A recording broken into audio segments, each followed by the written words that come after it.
sa harapan natin, so meron po tayong extension dyan. Meron po tayong frontage na tinatawag na 1.5 meters po yun.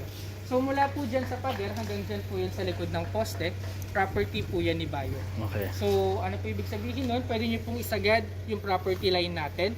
Pwede nyo pong extend yan, bakuran for the gate. Pwede nyo pong buksan po yung second floor po natin. Wala pong problema doon.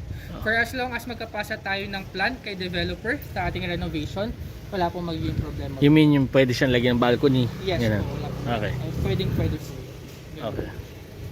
Dapat pasok po tayo sa loob.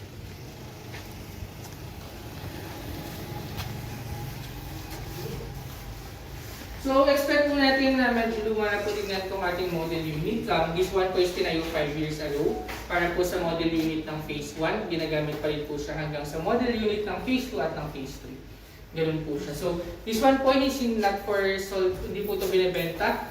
Ito po is talagang for model unit lang. Okay. Ganun po siya. So, dalawa pong unit ang meron po tayo na for modeling dito po kay ating Villa Marcela. So, una po ito. This one po is our bird type turnover unit. Ganito po siya upon turnover. 7 feet Yes and po. 10, Ganun po siya. 7 feet 10 inches rin po Yeah. siya.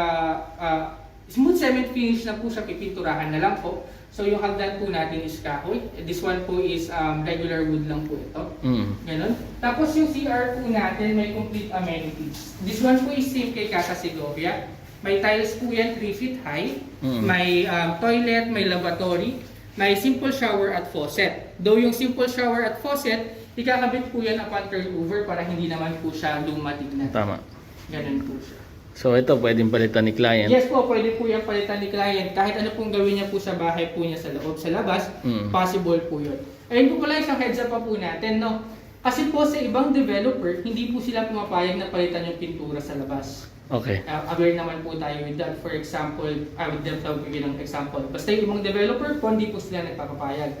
Si APEC po, possible po yun. Basta magbigay lang po tayo ng plan and yung kulay po na gusto po natin is same po sa shade ng kulay nila. Approve po tayo. Ganun. Plan galing sa architect? No sir, kahit sa inyo po yung wala po problema. Okay. Dito po sa ating setback, ang space Setback. naman po ni client is 2 meters naman po. Okay. Hanggang dito po yan. Okay. 2 meters. Pwede po extend ulit.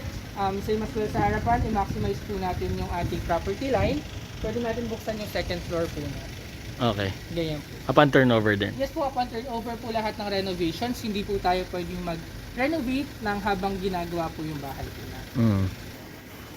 Sink po natin nasa labas. Lahat po ng unit natin nasa labas po yung sink. Sink. Wala po itong partition at the same time wala pong ceiling. Though lahat ng electrical wiring natin is nakatap na po yan. So, questions, babayaran pa po ba yung topping ng electrical wiring? Included na po yan sa move-in fee po natin.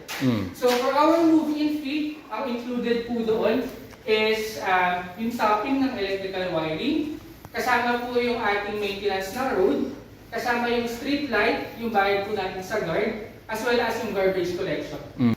Dalawang klase po kasi yun, isa pong major at isang minor. Pag major construction band, ayun po is, for example, may concrete works na po tayo. For example, nag-extend na po tayo sa harapan, nag-extend po tayo sa likuran, nagbakod po tayo. That one po is major construction. It will cost you 10,000 pesos para po i-apply po natin. Then for the minor naman po, for example, division po dito ng hard deflex, no, mga kahoy lang po, pintura, ganyan, lahat po, ceiling na kahoy. That one po is 5,000 pesos.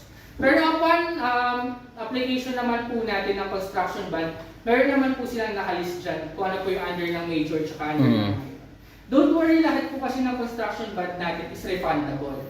Paano lang po siya mapabawasan? Pag meron po tayong na-damage sa katabing property, doon po nila ibabawas yun sa construction bond natin.